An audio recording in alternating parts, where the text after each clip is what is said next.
Selamat petang, salam sejahtera. Isu paling hangat petang ini, BN Selangor tamatkan khidmat Isyam sebagai Ketua Penerangan. Berita sepenuhnya. BN Selangor menamatkan khidmat Ketua Penerangan Isyam Jalil berkuat kuasa serta-merta. Perkara itu dimaklumkan Isyam selepas satu surat dikeluarkan oleh Setiausaha BN Selangor Muhammad Satim Diman bertarikh 3 Jun lalu. Menurutnya, berdasarkan surat tersebut, ia kerana jawatan Ketua Penerangan BN Negeri tidak termaktub di dalam perlembagaan gabungan berkenan. Saya ingin mengucapkan terima kasih kepada semua pihak yang telah bekerjasama dan berjuang bersama saya sepanjang tempoh perkhidmatan saya sebagai Ketua Penerangan BN Selangor. Perjuangan kita belum selesai.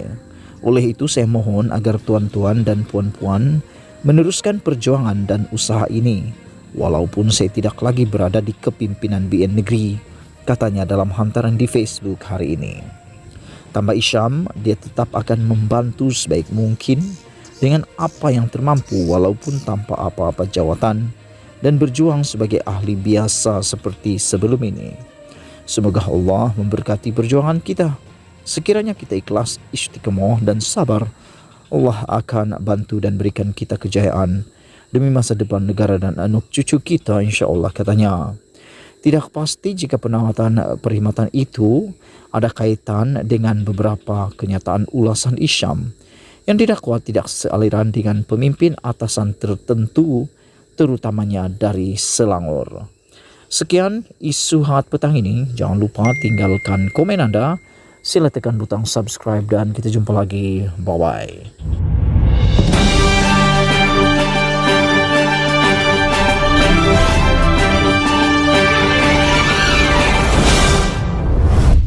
Selamat petang, salam sejahtera. Isu hangat petang ini, sabar. Selesaikan kes Mahkamah Baharu PRU15, kata Hasan Karim. Berita sepenuhnya. Sikap terburu-buru Barisan Nasional, khususnya kumpulan kluster mahkamah yang mendesak agar pilihan raya umum ke-15 diadakan adalah tidak wajar, kata Hasan Abdul Karim. Ahli Parlimen Pasir Gudang itu berkata, daripada mendesak supaya PRU15 diadakan, adalah lebih baik pemimpin UMNO yang sedang berdepan puluhan pertuduhan di mahkamah menyelesaikan kes mereka terlebih dahulu kerana rakyat kini sedang berdepan kesusahan. Jadi kepada anggota kluster mahkamah ataupun yang bukan kluster mahkamah, mana-mana pihak yang sudah teruja untuk kembali berada di tampuk kuasa dan takhta diminta untuk bersabar sedikit. Selesaikan dahulu kes mahkamah masing-masing. Boleh juga jika mahu diadakan pemilihan parti politik masing-masing. Kawal inflasi supaya tidak masuk ke tahap hyperinflasi sehingga rakyat biasa boleh mati, katanya dalam satu kenyataan.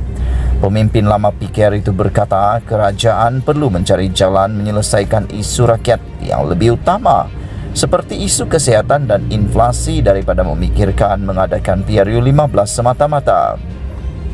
Selepas keadaan sesuai dan sejahtera serta COVID-19 tidak lagi menjadi ancaman bahaya terhadap kesihatan awam, maka ketika itu silalah adakan PRU segera mungkin, katanya.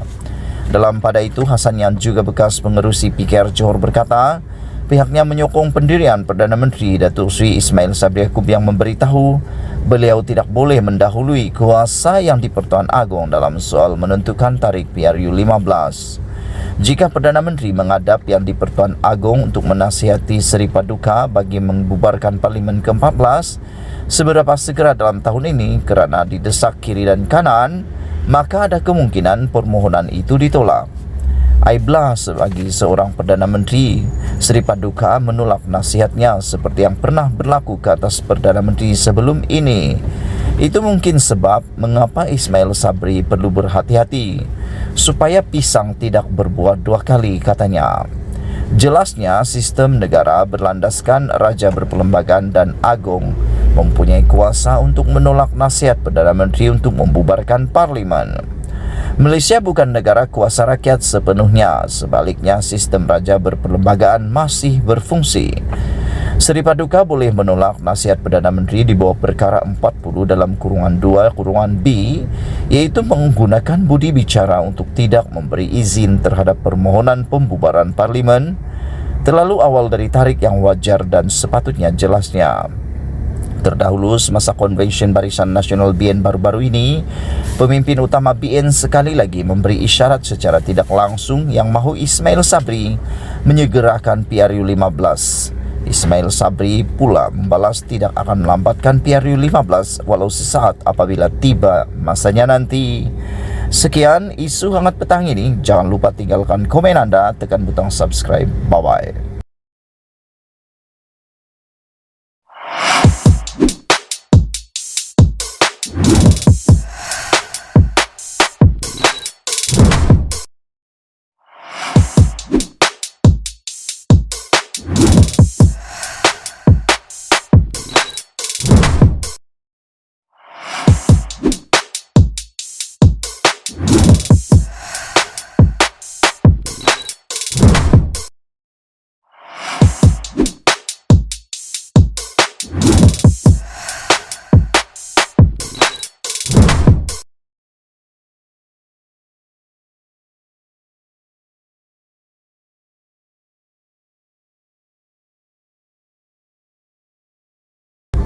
Selamat petang, salam sejahtera. Isu hangat petang ini, bekas Menteri Besar Terengganu kata bergurau ketika pegang alat sulit Exco.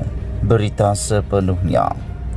Bekas Menteri Besar Terengganu Datuk Seri Ahmad Said menganggap tindakannya memegang alat sulit ahli Exco negeri Hanafiah Mat di tempat awam baru-baru ini sebagai gurauan semata-mata. Beliau mendakwa perbuatannya itu hanya sekadar untuk bergurau senda bersama rakan lama tanpa sebarang niat jahat seperti dituduh sesetengah pihak. Ahmad mendakwa ketika kejadian, beliau dan pengerusi Jawatan Kuasa Kebajikan, Pembangunan Wanita dan Keluarga dan Perpaduan Nasional Negeri itu saling mengusik antara satu sama lain, termasuk berpegangan tangan ketika bergambar selain Hanafiah turut menyentuh pahanya. Saya bergurau sahaja, mungkin apabila video itu viral, dia rasa malu dan sebagainya hingga membuat laporan polis terhadap penyebar. Sebenarnya tiada benda, saya cuma bergurau, katanya menurut laporan utusan. Beliau mengulas klip video berdurasi 4 saat yang tular dalam media sosial sejak semalam hingga mengundang berbagai reaksi negatif warganet.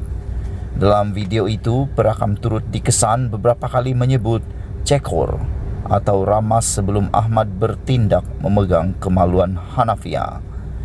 Sementara itu, Hanafiah yang juga ahli Dewan Undangan Negeri Adun Cukai kesal dengan perbuatan Ahmad, terutama apabila video berkenaan tular dalam media sosial.